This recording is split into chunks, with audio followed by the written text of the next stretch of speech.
It's like the climatic fight scene in an anime. Love it. What's this one? It's called Epic. Oh yeah, nah, it's living up to his name. It's going crazy, right? Yeah, going crazy. I like it.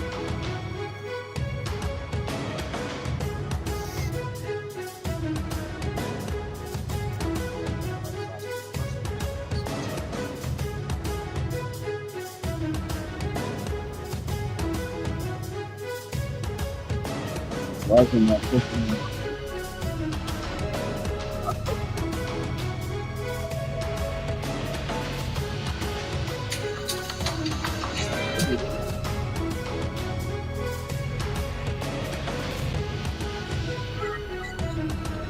Wait.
We're gonna have to start using this.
Welcome in.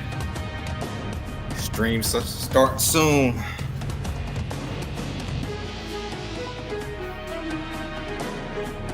Great show lined up tonight.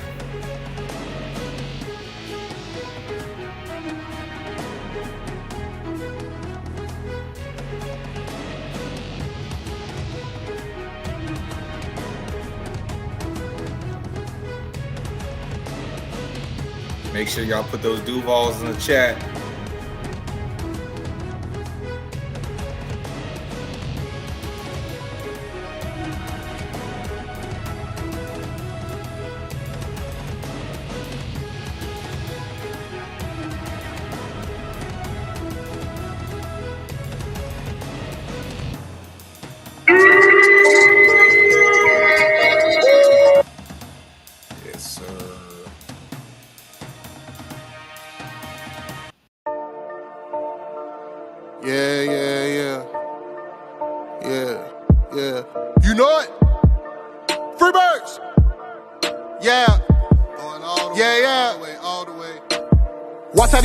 Moving like Hasbro. Ain't no con in these raps, so I'm trying to be calm when it comes to the cash flow. Talking shit till I die from the city we ride, no matter the hour. outcome. When you out, watch your mouth in the jungle. A lot of them never escape from. Agent J when I bait some. 28 in my bag like I'm Freddie T. Agent K when I'm holding the city down, blocking all of the haters like Tony B. It's our year every year. If you quoting me, we gon' see on the field. They know the county, I scream it wherever I go. When I bleed, I just see black and teal. Feel like Brunel when the place is in action. Every line that I flow always solid. That mean I ain't worried about pockets collapsing. He may go all the way, running the X's and O's. Gotta love how it happens. You ain't part of the gang, I ain't gotta explain why we ain't got no room on the wagon. MIT is the Army, the Navy, the greatest is Jimmy and Keenan, the ultimate package. Ooh, never can care how you feel. You are now in the mix with the men and teal. Nothing but facts inside these conversations. Keep it 100, the law of the nation. With all the smoke, we can meet at the bank. You know the location. Executing the play when the ball cross the plane. That's the game. Hit my little celebration. Then all I can hear is them saying, yeah. Then all I can hear is them saying, yeah. All I can hear is them saying, ooh. You know it. Yeah. Free birds.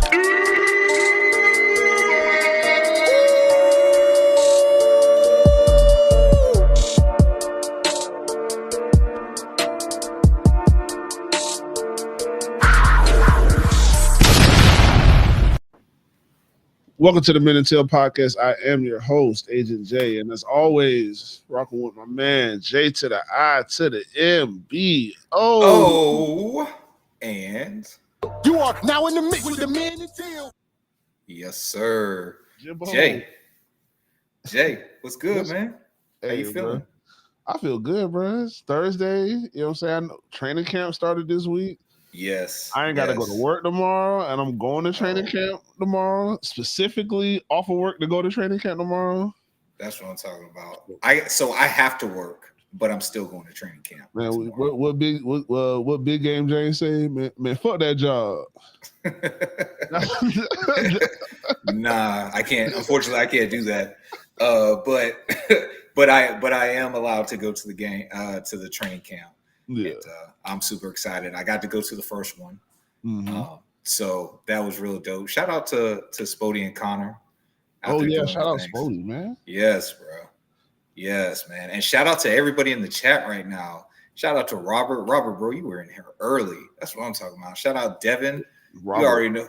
A1, man. Since yes, day one, man. A1 since day one. Devin, from the 561 to the 904. You already know we got to shout you out, bro. Robert, bro, I couldn't get tickets. I couldn't get tickets, man. It's okay. Do you have any of the Sunday tickets, Robert? Oh, that's the days, Robert. Yeah, Sundays. Yeah.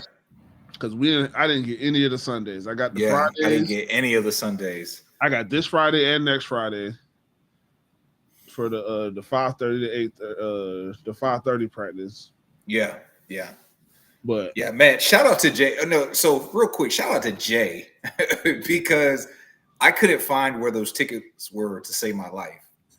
And Jay walked me through it. It was a real old man moment too. Like there's a twinge of shame in it. You know what I'm saying? Because I told him, like, bro, this is stuff I get mad at my mom's about.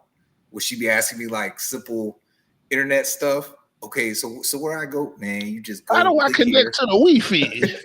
That's what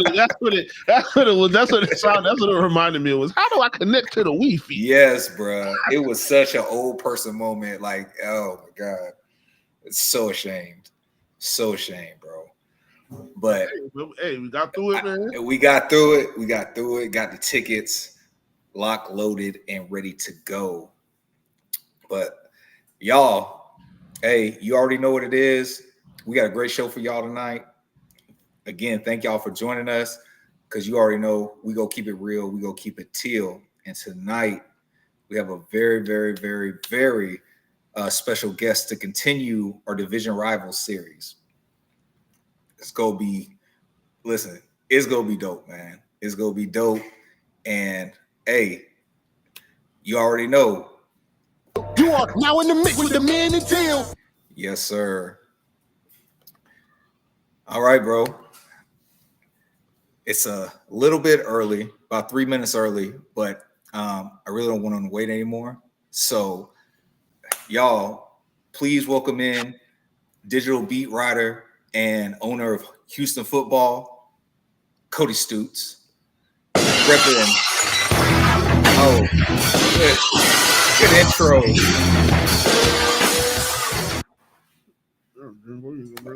You were supposed to bring him in, bro. Oh man, the little Stone Cold.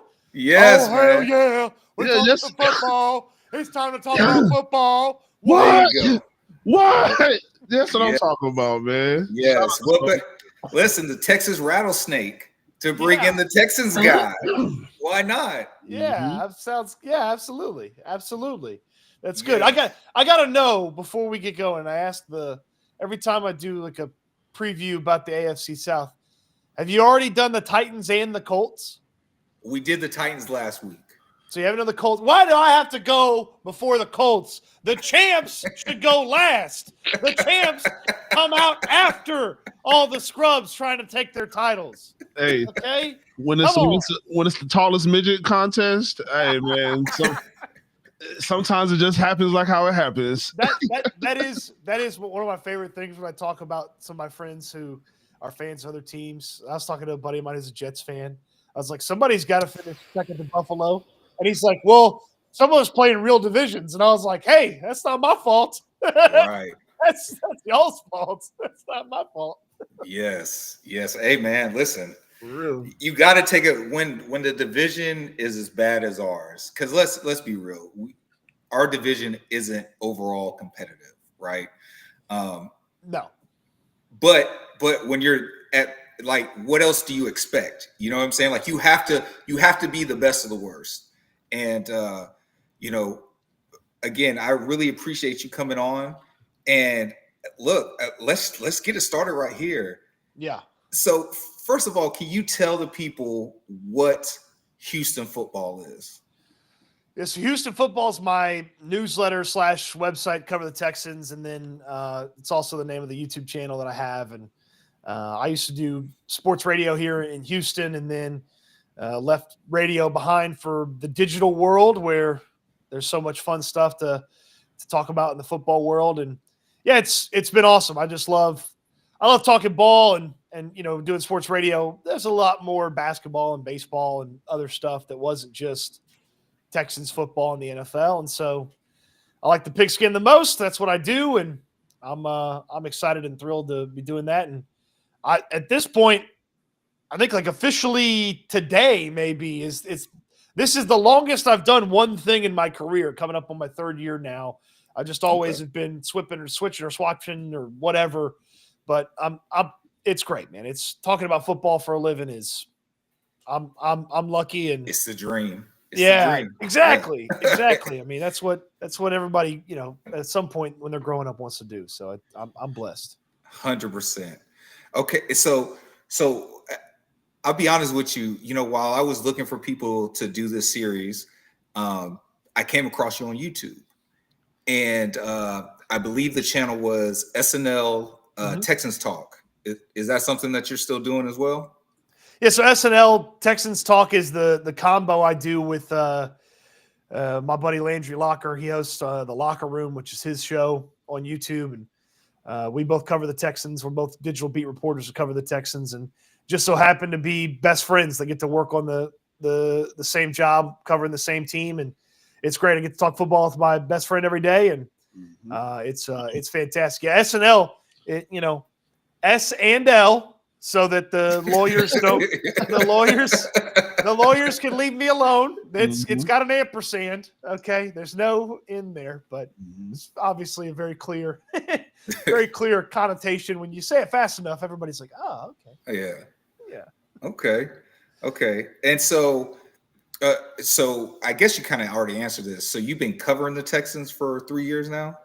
Yeah, so I've been doing what I do for 3 years. I've been covering the Texans in some way, shape, or form, either daily or from afar in Texas for over a decade now. So even when I was working at some radio stations not in Houston, I was still paying attention to the Texans, going to stuff and familiar with it. And then I've been lucky enough to be back here home in Houston for over a decade now, covering the team. So yeah, it's weird when you say that out loud, but yeah, it's been doing that for about 10 years, and sports radio or writing or, had a little stint at SI. Now I got my own thing and it's fun. Okay. So we asked our last guest, the shout out General Mike Patton, excuse me. Sorry, I butchered your name, bro. And even though he actually covers the whole AFC South. He does turn the AFC South. Really good content. But he lives in Nashville, so he has real close proximity to the Titans. Honestly, I thought he was a Titans fan. Yeah. I thought he was a Titans fan because, a lot of his stuff is really pro-Titan. But, still a great dude, but he was actually a 49er fan. So let me ask you, even though you cover the team, are you a Texans fan? I am, yeah. And so that's always a fun little line to be like, I can be super objective about this team and also get pissed when the offensive line can't block for CJ Stroud, So it's like it's a fun balance to try to make sure I have to the way I cover the team. And most of the time when I'm talking about the Texans, I'm calling it like I see it. And I say most of the time, all the time. I'm not gonna I treat it just, with maybe a little bit more professionalism than the typical fan because of the necessity of the job. But right. When it I have more fun when they win than when they lose. And I like talking about wins more than losses, so. Absolutely. Yeah. Absolutely. Yeah. That's the bad part about being the good part is, like I said, you can be objective. And when people just say like quick little blurbs about your team, you're like, oh, you don't watch. You obviously have never watched Jaguar football, Texans football, whatever. It's like, no, you only watch the games that they put right on the big screen, and whatever notes they give you, whatever stats they give you, that's the story of the game for you, which I understand because it's mass media. It's first take. They can only talk about so many things, but that's the biggest problem with all the major media. Like they don't have anybody designated or bringing any kind of stories from these smaller markets, even though, Houston's technically not a small market, but right when it comes to the majority of the country, it's still a small. Yeah, but they're next to Dallas. Yeah, it's a small market. And they want to just talk about Dallas like they're the only team. That's the beauty of like doing stuff what you guys do, doing what I do is First Take's not ever going to spend any time on the Jaguars. First Take's not going to spend any time on the Texans. And when they do, they don't know the team. It's very surface level. And we got to win 10, 11, 12 games for them to be like, oh man, what is going on down there? Yeah. And even then it's like, okay, well, you got the 13-win Texans. Like, what about the 9-win Cowboys? It's like, all right, that's fine. Yes. I get it. That's and I wouldn't expect anybody to know all 32 teams as well as, diehards know their team. Mm-hmm. But that's why what you guys do, what I do, having a specific focus, it's great for people, gives them outlets. So 100%. Real quick, man. Dev says Cody laugh now, but cry later. Jags winning the division. That's just not going to happen. Big Marcus in the building. Yo, we got a Texan in the house. Throwing up those Longhorns. Well, there you go. Okay, support your guy. So, man, look, if you're just joining us again, we have owner of Houston football, Cody Stoots, joining us talking about the Houston Texans. So, since you're a fan, what are you excited for this season for the Texans? Well, I think the excitement every year when you think about your team is if you got a quarterback, you're excited for the quarterback. So it doesn't matter how good or bad they played the previous year, you're excited for the quarterback. Now, like a lot of teams, not every team, but a lot of teams, the Texans think they have their guy. He didn't play as well as most people expected in 2024, but said all the right things in the offseason, did all the right things in the offseason, got a new offensive coordinator, got some new weapons. Like, I'm excited to see what CJ Stroud can do. Because when he was on in 2023, when he was good in 2023, he was awesome. And he rightfully so got a lot of buzz and hype ahead of year 2 in the NFL. And rightfully so, when it didn't go well, he's nowhere to be found in top 12, top 14, top 16 lists or whatever you want to say. But the Texans feel like they got their guy. Texans fans feel like they got their guy. And the bounce back from last year to what he could be this year, there's some excitement around that. And that's what I'm really excited for, is to see if 2023 CJ Stroud is actually the starting point. Can he go up from there, or how far is that climb back from what he was in 2024? Okay. No. Yeah. We said, so, there's always the CJ Stroud's the best quarterback in the division conversation. And us Jaguar fans, obviously we're saying, well, look, he's really not that different from Trevor, like his 2 seasons kind of mirror Trevor's best 2 seasons. So but I think, arguments aside, I would say that the Jaguars and the Texans, at least, are the 2 teams that feel the most confident that they have their guy. For sure. Yes. For sure. Yeah. I mean, the Indianapolis is a disaster at quarterback. I like that roster. There's a lot to like about the Colts roster, but the quarterback situation. Yeah, they're a quarterback away. They really are a quarterback away. Yeah, if they had a good or an excellent quarterback, I'd probably pick them to win the division. But they don't, and it's actually a really bad quarterback situation. And then Tennessee, Cam Ward, he acts like a big time baller, but he's played approximately 0 snaps in the NFL. So let's see. Let's see it first. And that whole organization's in a weird spot right now. So, I think their coach is a nothing burger. Their defense is, average on a good day. And the Texans got a bad. I mean, I tweeted today. I was at Texans Training Camp today. I tweeted out the Texans offensive line, and some Titans fans in my mentions like, "Whoa, well, this offensive line sucks." And I'm like, "Buddy, look in a mirror." Yes. Yes. We're talking about this line sucks. Like, your line sucks too. Oh, so you just mentioned training camp today, but it actually started yesterday, right? Yeah. So they got started yesterday. Today was day 2. Yeah. Is there any surprises? Are you expecting any surprises? I mean, I would say right now, almost all the focus is on what's this offensive line going to look like? What's this offensive line going to do? Who's going to be the starting offensive line? There's, obviously a familiar face to Jaguars fans and Cam Robinson. He's got a chance to be the starting left tackle for the Texans. They've got some other options. You don't want that. You don't want that. I do. I want that. We do. Yeah. We do. But I'm just telling you, you don't, So it's such a weird spot to be in, because as you think about the Texans offensive line, you've got to kind of convince yourself that even though the overall talent of the room is worse, the offensive line is going to be better, because they're going to play together and the scheme's going to be better and they're going to be coached better. Like, that's what you have to think to yourself about the Texans offensive line situation. And I'm not going to say I'd be Looney Tunes to sit here and tell you that Cam Robinson or Ariante Ursary or anybody else that the Texans have that's an option at left tackle is anywhere close to as good as what Laramie Tunsil is. They're not. Correct. Obviously, the Texans got rid of Tunsil. He's awesome at what he does. But if you told me that 5 offensive linemen working together, blocking together, could be better than 1 really good left tackle and 4 guys that don't know what the hell they're doing, I would believe that is possible. Is it likely? Hell, I don't know. I guess we'll all find out. But I'd believe that's possible. And that's kind of what you're selling yourself on if you're the Texans is, hey, maybe you can find 5 guys that work together that maybe the ceiling's not really high on the offensive line, but the floor is higher than it was last year, because on any given week, they were the worst offensive line in football.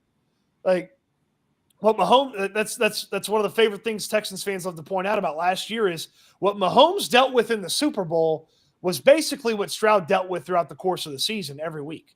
And there were some weeks where it was worse. They played the Colts at home last year and allowed more than 50% of the snaps was a quarterback pressure. And they won.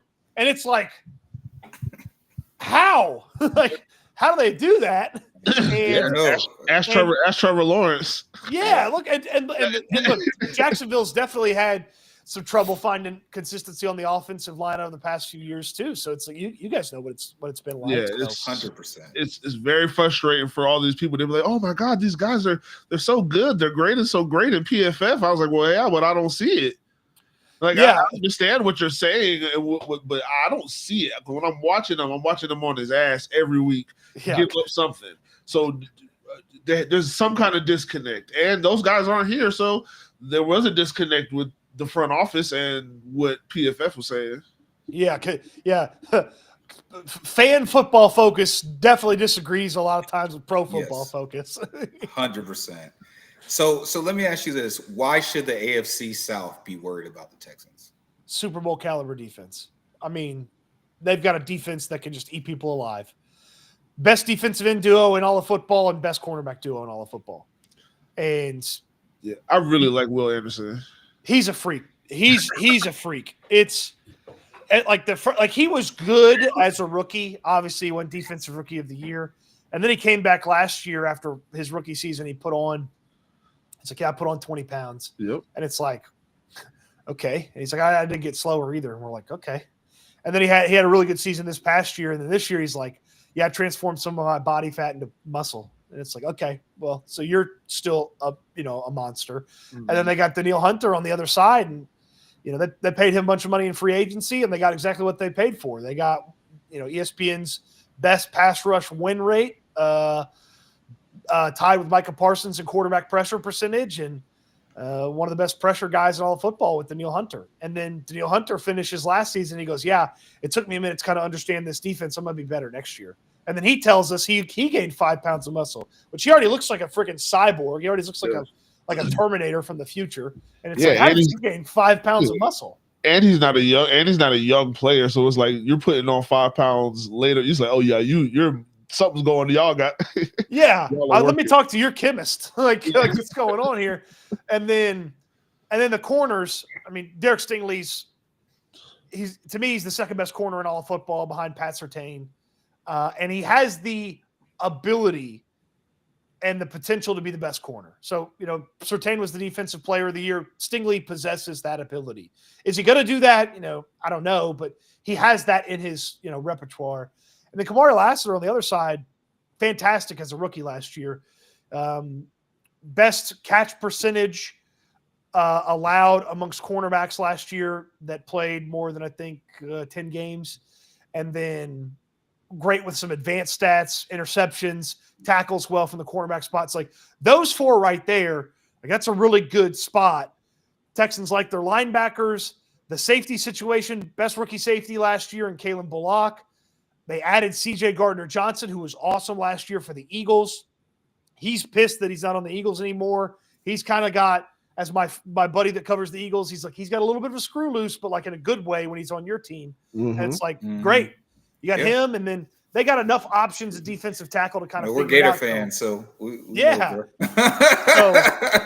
so that's what I would say. Like the Super Bowl caliber defense that they have is it's their best weapon, and the man running it. I mean, D'Amico, like it's not like it's just a defensive coordinator is like, oh, I brought a defense. He's like, no, this is our identity. So yeah, we're gonna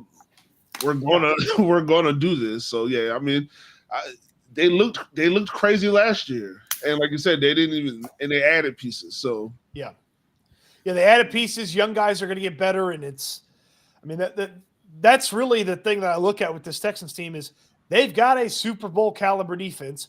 Do they have enough on offense to match that and go where they've never gone before? Okay. Again, y'all just joining us. We got digital beat reporter and owner of Houston Football, Cody Stoots in the building, covering the Texans. So what about any concerns? Do you have any question marks? Well, I'm worried about the offensive line, and I'm worried about some of the depth at their skill positions. Like we all know Nico Collins is awesome. We all know Joe Mixon's awesome. A lot of question marks behind him. Let's talk about the running backs. Nick Chubb is here 2 days into training camp. Nick Chubb does not look like Nick Chubb. I mean, looks like he's running in quicksand when he's out there. So that's not good. They don't have a viable backup running back behind Joe Mixon. And Joe Mixon is about to be 29 years old. I think he just turned 29 this week. About to be 29 years old. And there's only been 2 running backs the past 5 years that have more touches than him. That's Josh Jacobs and Derrick Henry. It's like he's had a lot of touches. He's an older player. and there's no real backup behind him, and he's the only way they're going to be able to run the football. So I'm worried about the running back situation if Joe Mixon can't go, and then I'm worried about everybody that's not Nico Collins in the wide receiver room. Like, I like Jaden Higgins, their top draft pick from this year. He's a rookie. I like Jalen Noel, but he's a rookie. I like Christian Kirk. He has weird freak things that happen to him and he gets hurt. And it's like, I'd love to tell you that when healthy, he's a productive NFL player. He hadn't been healthy for 2 seasons.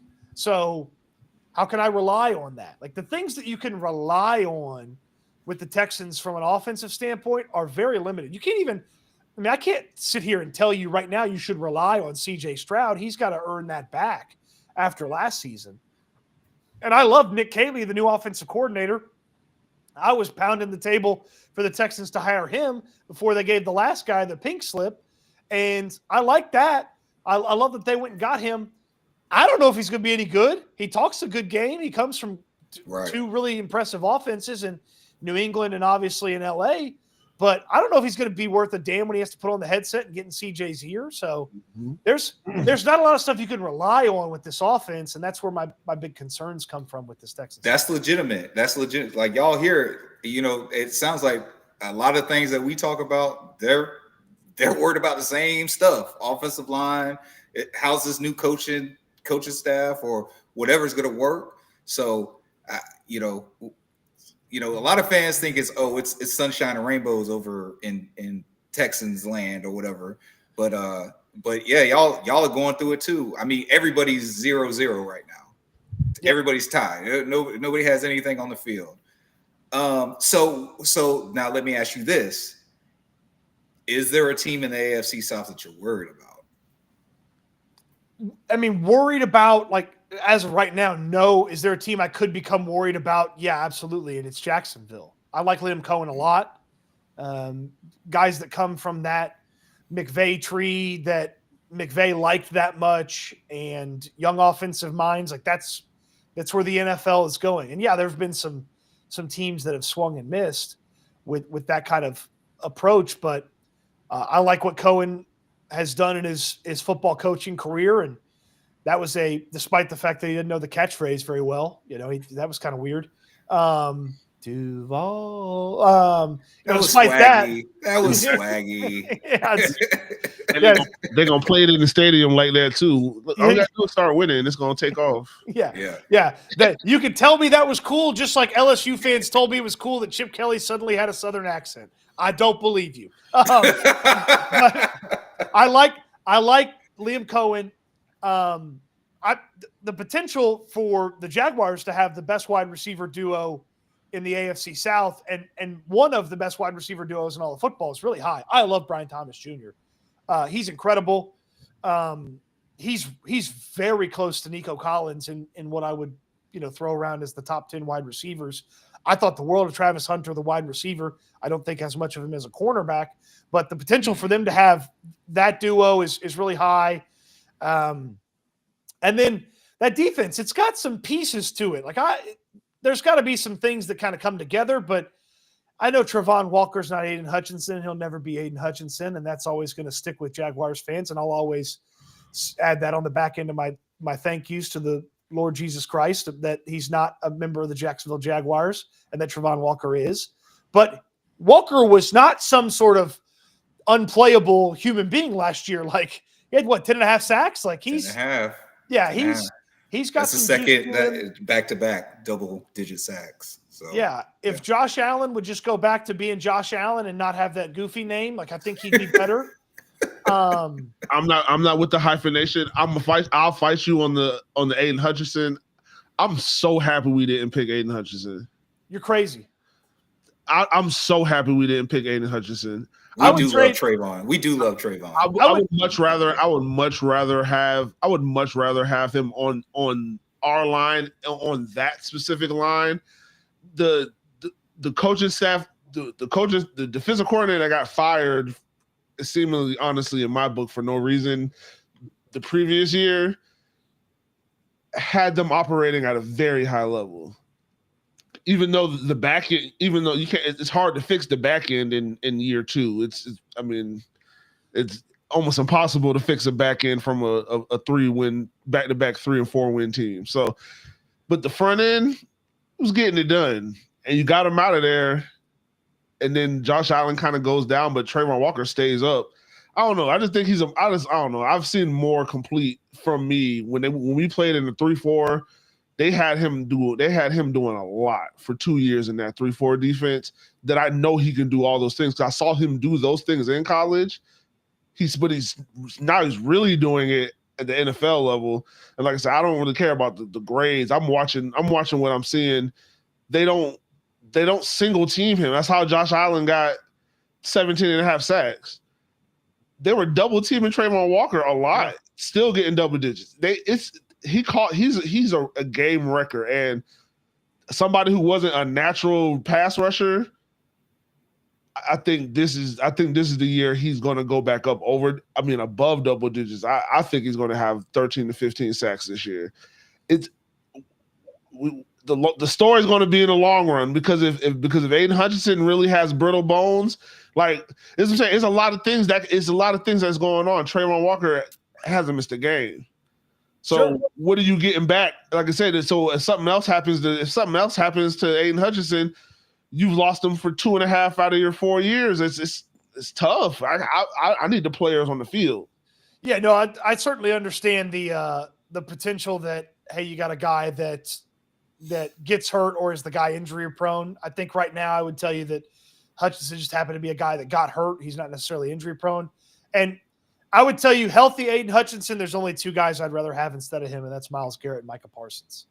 Like, I think that's how good I think Aiden Hutchinson is. Aiden Hutchinson, he's a beast. He's great, but I think he benefits. From a very aggressive defense, and they put him in great positions. And this is for the first time we're going to have to see our players in positions for them to actual shine and not take away from what they do. We had Eric Armstead.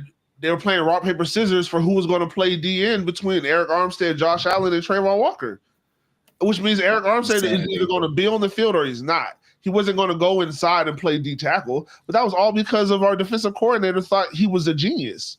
So I think putting those guys in positions to get stats and to do these things, you'll start seeing those numbers kind of translate because he's I watch it. I see him. That's part of the when I look at the Jaguars as the team that maybe, nips at the Texans' heels or pushes them in the AFC. There's a few ifs that if they go the right way, Jacksonville should be and could be right there. I think really to me, the biggest thing with Jacksonville is, is Trevor Lawrence actually a $55 million a year quarterback, or is he just a guy that shows you flashes and I just watch him and I candidly, I don't watch every Jaguars game. I watch a fair amount. And then obviously when they play the Texans, I'm paying attention to every snap and see it multiple times. Like, he misses far too many throws that are not affected throws that I'm like, he shouldn't have missed that throw. And it's just like, we agree. If he flips 4 throws from misses to hits per game, like, he takes off and they got an offense that's tough to deal with, and they could be right there with the Texans in the AFC South. So not worried about anybody now, but the Jaguars could find themselves in that category where I worry about them chasing the Texans. Yeah, if we come out clicking, you're saying, okay, you got to watch them. Like, you already know how I feel, Jimbo. If we come out of that, the first 6 weeks, like 3-3, 4-2, I think it's real scary for a lot of people if we come out of that first 6 weeks like that. Yeah, I mean, like that's the thing too. Is like everybody in the AFC South, it's sort of a race to 10 because that's usually what wins the division. 100%. So if you can get through a tough part of your schedule with a couple more wins or a win or two more than what you expected, every AFC South team's going to be like, oh, hell yeah, let's go. Mm-hmm. Yeah, 100%. Cody, I know we're up against it, man. I appreciate you hanging out with us. Just real quick, could you give us your prediction where the Texans land, 1, 2, 3, 4 in the AFC South, and Vegas has you over under 9.5. Yeah, the 9.5 numbers. I probably would have put it at 10 or 10.5 and try to get some action that way. I would be surprised if they don't win 10 games. There's obviously some tough games in there. And they would probably, to get to the 10, 11, or even higher mark, they need to go at least 5-1 in the division, which is most teams go 4-2 and win their division. It's like it's hard to go 5-1. I think Detroit went 6-0 in their division last year. Like it's hard to go 5-1 and 6-0. Right. So a lot of teams go 4. I like the over. I like them to win the AFC South again. And so number 1, okay. Yeah, number 1. I like Jacksonville as number 2. The Colts is 3, and then the Titans as 5, and then there'll be just a random team. I got you. But I think so poorly of the Tennessee Titans. Yeah, we all do. Don't pardon my French, but fuck the Titans. So real quick, the Jacksonville fans got to know the Aziz hit on Trevor, dirty or not.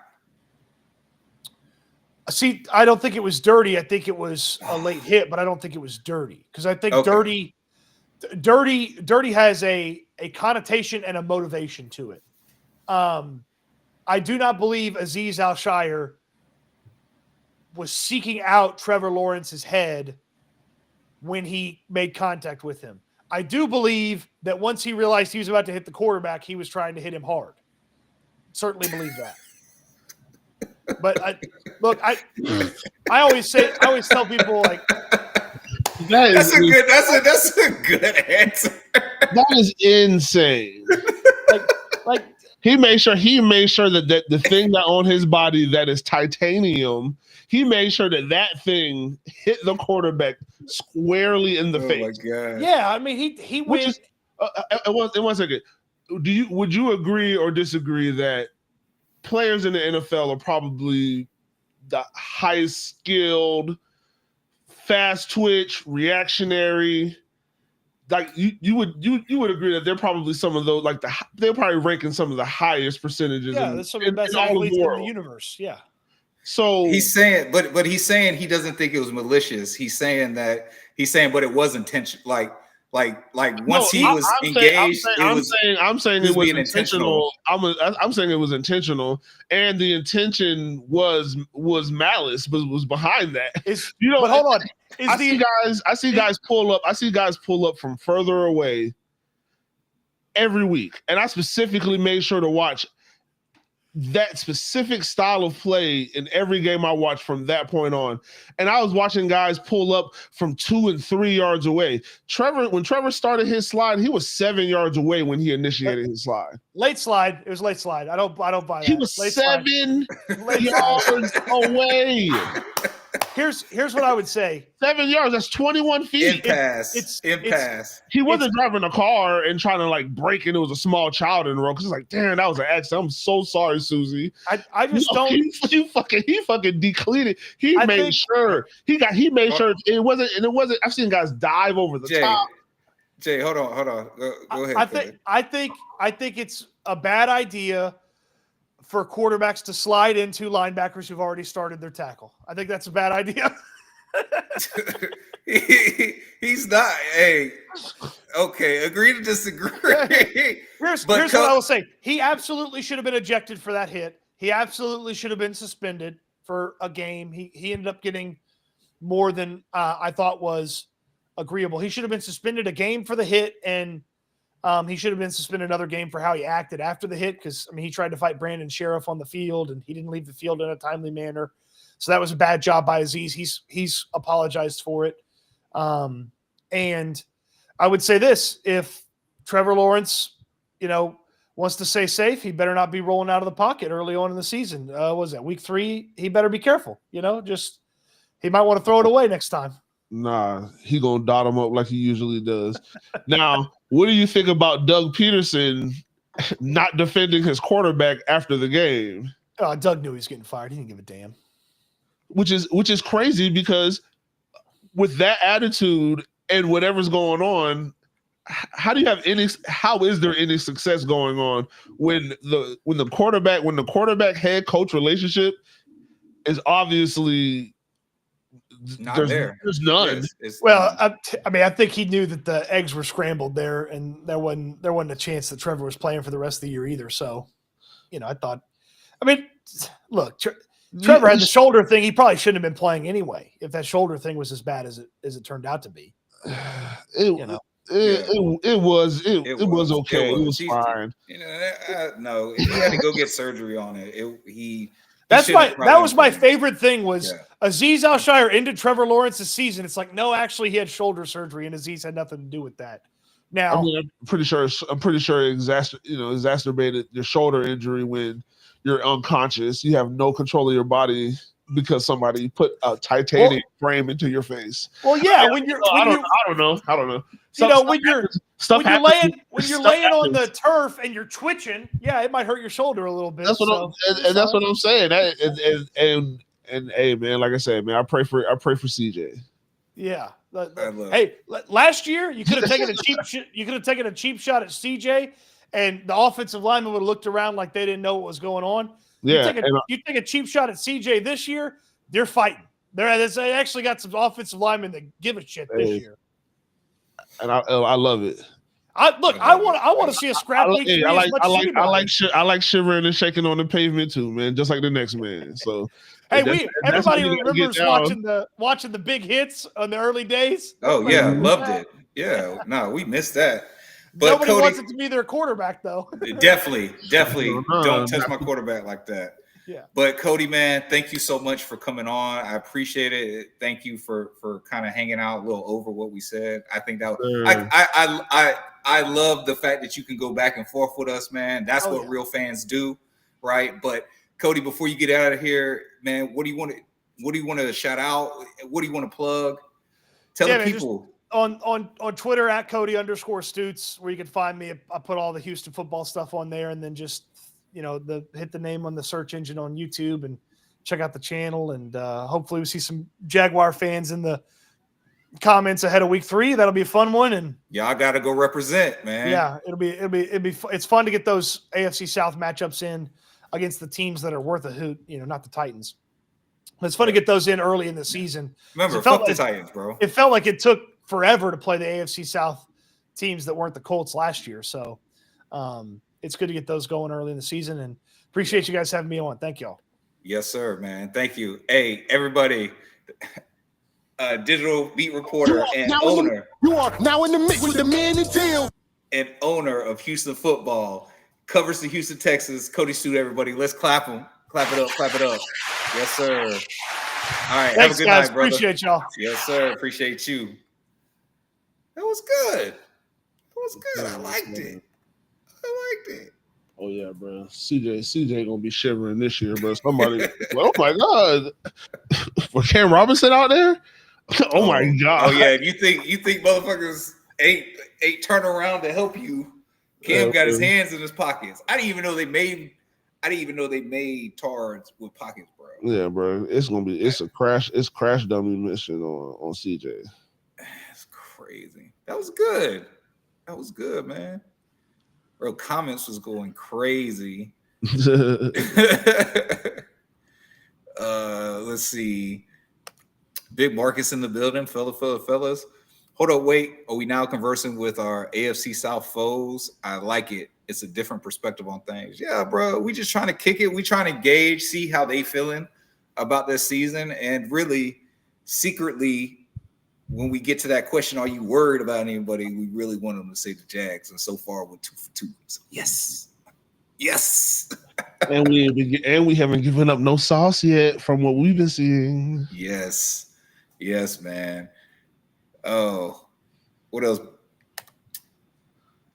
How's Christian Kirk looking? He said he wasn't sure about him. Hey, Robert already agrees with you. Cam will get CJ killed. Better believe it. Y'all were going crazy. Talking about Trayvon. Devin says, we go as far as Trevor's going to take us.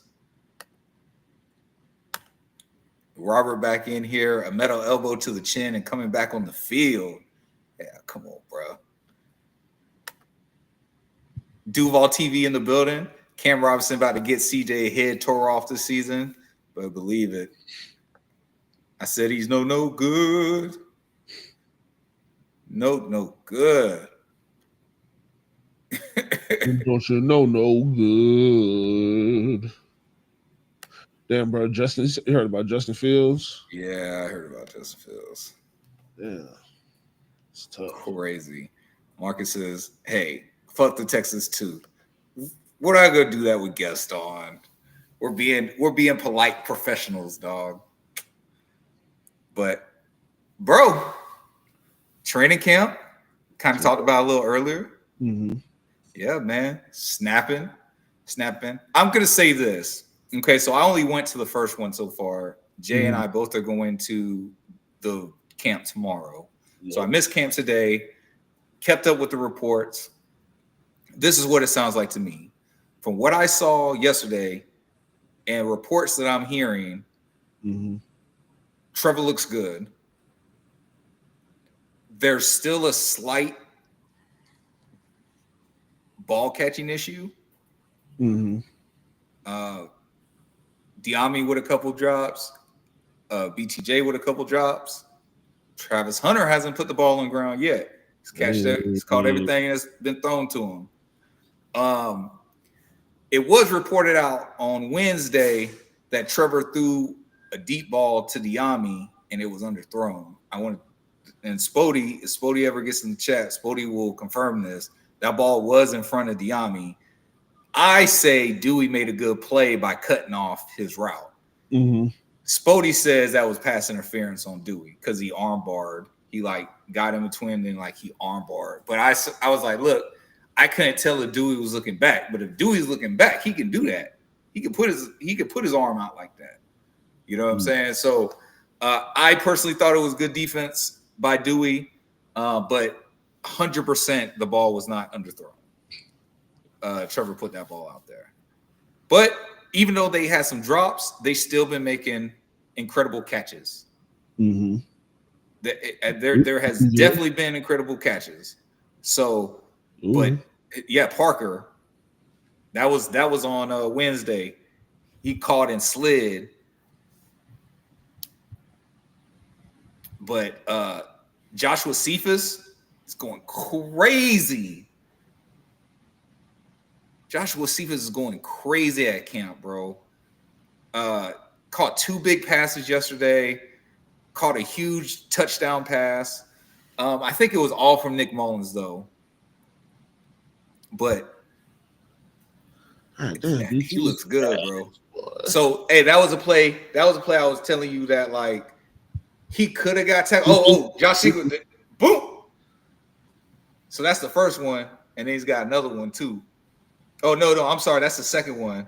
His first one, Nick Mullins underthrew the ball, and he had to, come back and get better. He fought through the contact, everything, and just posted buddy up. Might have showed it. I'm running back.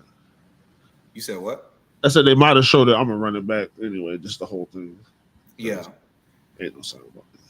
But I thought I gave total team performance a B+, and it sounds like they kind of continued. They continued it. People are talking about the running game. I can't really put nothing.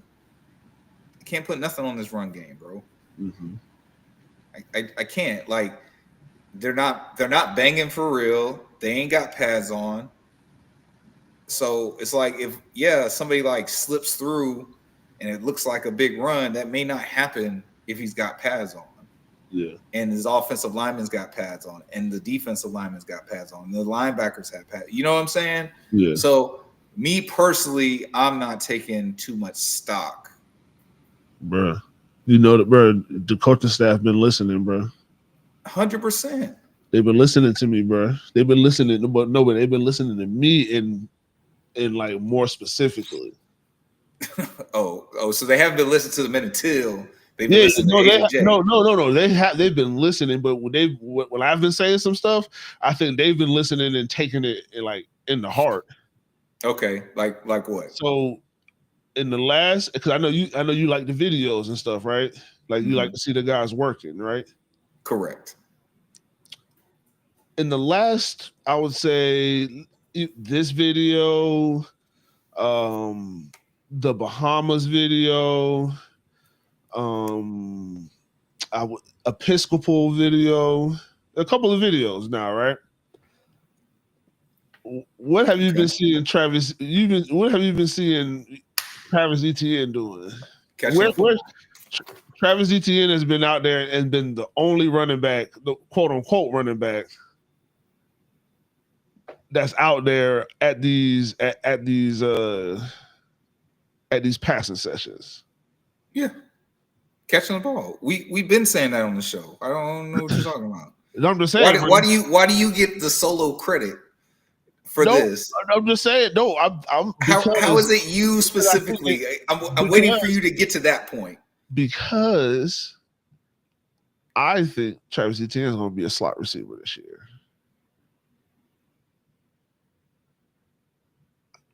I guess I have to go to practice to see him working with the running backs. But from all the videos that I've seen, they just showed highlights. They showed somebody with a rushing highlight, and it wasn't Travis Etienne. They showed Etienne with catching highlights.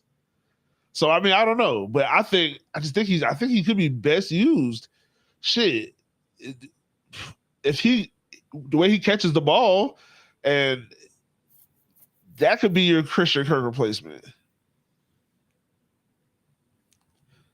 I mean, I saw him taking handoffs. He was the first team. He was the first team running back. I know that, but no, they need to use him in the passing game. They need to use him in the passing game. Devin says Tank or Etienne for starting running back in 2025. Tank. He says Tank. I say Travis, but I also feel like they're going to be on the. It really doesn't matter who's RB1, who's RB2, because I feel like they're going to be on the field at the same time. So you should have gave yourself a Men and Teal for that take, though. That was a really good take. You are now in the mix with the Men and Teal. It's too late. You can't do it after I say it. I can do it. But yeah, nah, bro. I was just like, damn, bro. I was like, because I just watched the hop. Like, damn, every time I see his ass, he catching the ball somewhere, bro. Like, I don't even really need you taking handoffs, brother. Yeah, no, I'm 100% down for him to get more involved in the passing game. And Devin Lloyd, bro, I tweeted out on Wednesday, bro, Devin Lloyd getting it back there in the backfield fast as fuck, dog. You just look up and there's just zero back there. Yeah. And they said he did it again today. So what else have we been saying on here? That Travis Etienne and Devin Lloyd have been being used wrong. You have not been using their strengths. You need to let Devin Lloyd rush that backfield. He makes way more plays when he's rushing the backfield than him out there in coverage. Yeah. You need to be sending him. And Travis Etienne catching the ball. You feel me? Throwing the ball. He can catch it.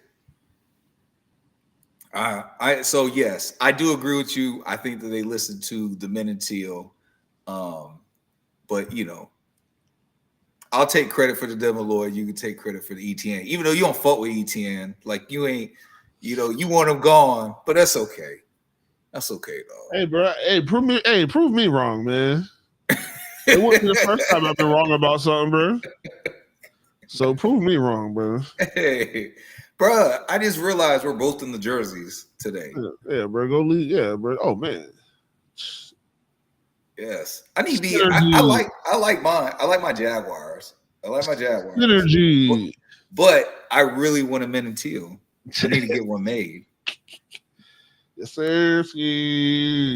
Robert said Lloyd is all over the field, definitely faster. Yes, bro. He just seems like he's everywhere. All right, bro. I'm driving around. I'm doing my job today. I get on a property, and I get out my truck, and I say, Fuck, it's hot. Mm-hmm. Scorching, bro. It's like 10:30. It's like 10:30 in the morning, bro. And it's super hot. It's dumb. It's stupid. Yeah, it shouldn't be that hot at 10:30 in the morning, bro. But here I am, and I'm doing my 1-2, right? And all of a sudden I get the thought, I say, bro, the games be so fucking hot. And I'm thinking about tonight's show. So I know we got the Texans coming in. So then I think of that Texas game, which I think was week 3 of 2023. Mm-hmm. CJ Stroud's rookie year. And they had the fullback like run the kickoff or punt or whatever it was. He ran that shit back for a touchdown. Mm-hmm. Remember how hot that game was? Yeah. Okay. That shit was like unbearing, right? Like, I'm not tripping. No, you're not. That shit was like unbearably hot. I'm not tripping, right? No, it gets like that sometimes, bro. Okay, so that's what my mind's saying. My mind is saying that game was unbearably hot. Then my mind directly goes to, how the fuck are we losing at home in September? Can somebody please explain that to me? You're supposed to have the advantage in the weather. It's stupid hot. Like, nobody else can be. Am I tripping? Chat, am I tripping? Like there's really no place else that's really hotter than this. Oh, and trust me, how can you condition yourself to be in this? Like, we're conditioned to be in this. I have been asking myself for years. I said, bro, we're just that bad that we can't even win when we're better conditioned than the team we're playing. That is insane. Motherfuckers coming from Green Bay and New England and fucking at week 3. Bitch, it's hot. First home game of the season, week 2. I'm talking about they fans passing out. Aaron Rodgers cool as a goddamn motherfucking ice cube, though. Bro, by the third quarter, like middle third quarter, they should be dying. They should be dead. They should be dying, bro. Bro, when that thought hit me, I was just like, I can't believe it. That shit made me so mad. That makes no sense. It's like, okay, look. And if they're not dying, you should just be better conditioned to just be a step quicker in the third and fourth quarter. Right. Pushing them boys and making them fall, but like, that shit fucking blew my mind. And listen, I'm legitimately thinking, like, all seasons, bro. It's like, and we got to start, and we got to use. We can only use the advantage of the heat for so long. Yes. But that's what I'm saying. If we have 2 home games and 2 road games in September, we should bare minimum be 2-2 because we won those 2 home games. Yeah. The only people I expect to give us a type of fight is Tampa or Miami because they're closer conditioned to the heat that is the heat of Florida. But like Jay said on one of the previous episodes, like, the heat here is just different. The heat here, bro, that shit is oppressive. Bro. That shit is some Yesamasa heat, bro. That shit is oppressive. That is crazy, bro. Plymouth Rock kind of heat just landed on you. Oh my God. Yeah, bro. I gotta use that advantage, bro. Get these guys.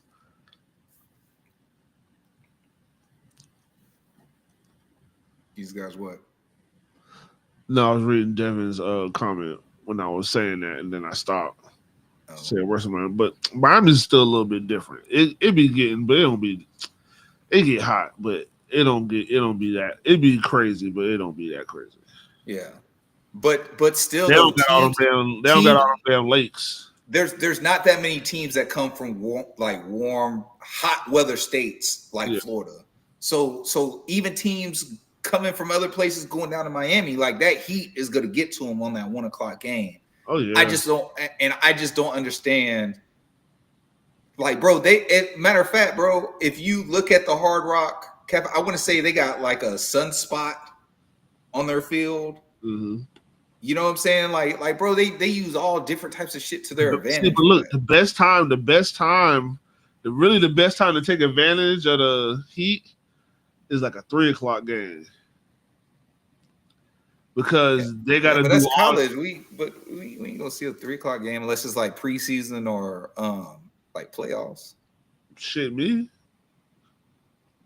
I've been to a few 3:00 games at Jackson at home. We played the year we played the Seahawks and we beat them. That was a 3:00 game.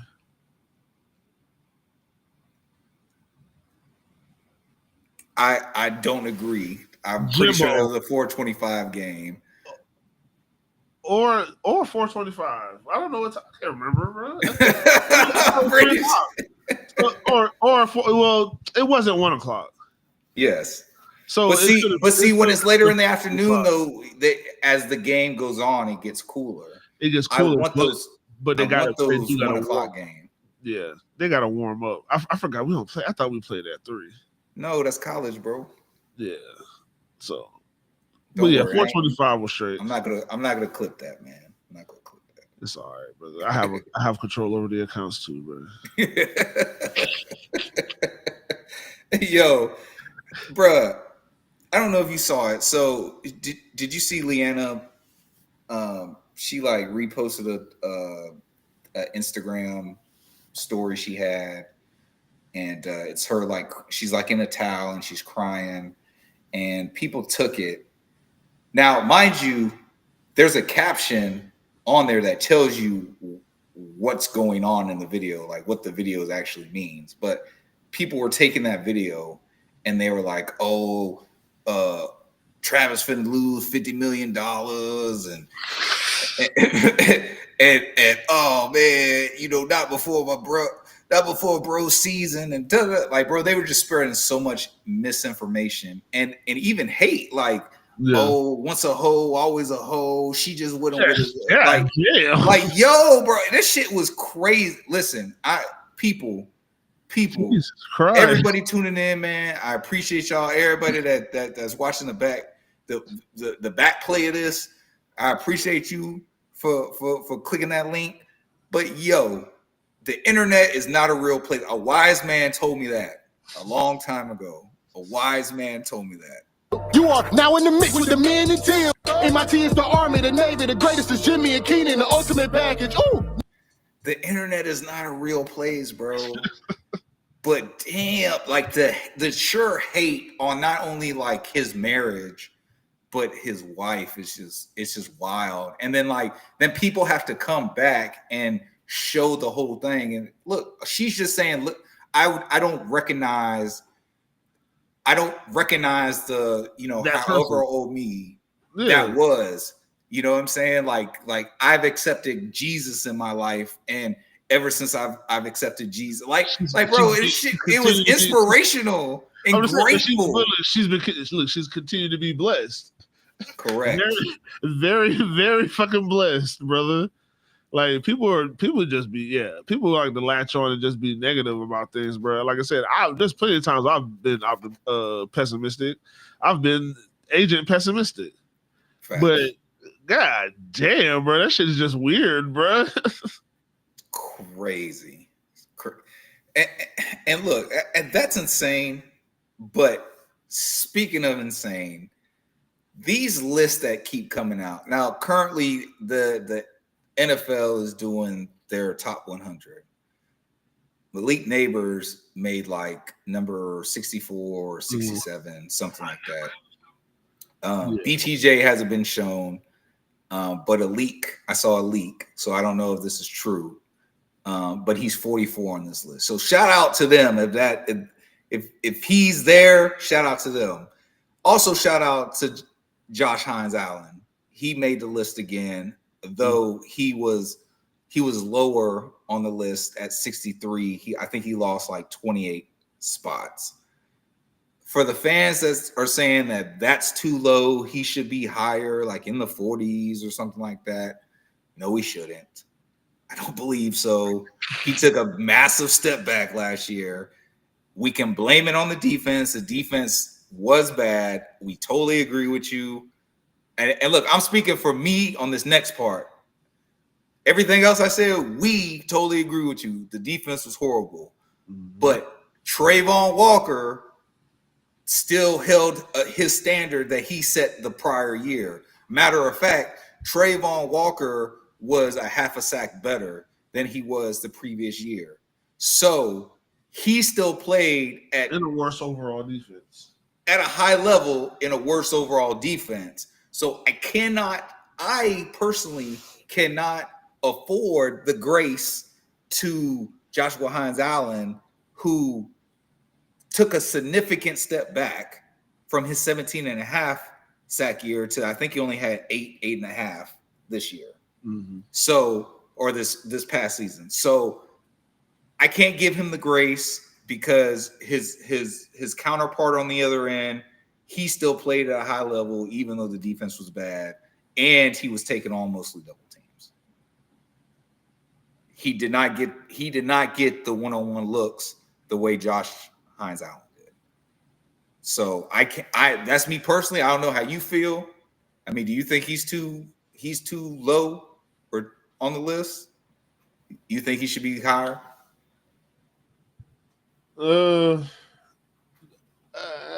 I mean, if he would have had 17.5 sacks, again, he wouldn't have been 63. Enough said. Say less. That's it. Yeah. That's it. You know what I'm saying? Bro, there was like I'd have to look it up again, but I think there was like. But you said BTJ made it though? Well, they haven't shown BTJ on the list, but I saw a leak that said he's at 44. But what I have a problem with is that you have Neighbors above him. Well, no, if he's at 44, he's above Neighbors. Okay. The lower you are on the list, the better. Okay. They already have our Neighbors already. Yeah, so they're going from 100 down to. They already said Neighbors. Right. So, but there's other lists out there that like top 10 receivers. Malik Neighbors is 7 or 8 on the list, and BTJ is an honorable mention. There was another like top 100 list that had BTJ at like 86, 85, and had Malik at like 61, something like that. Like it's just weird. Like, look, okay. They're people's opinions. I get that. But let's be real, bro.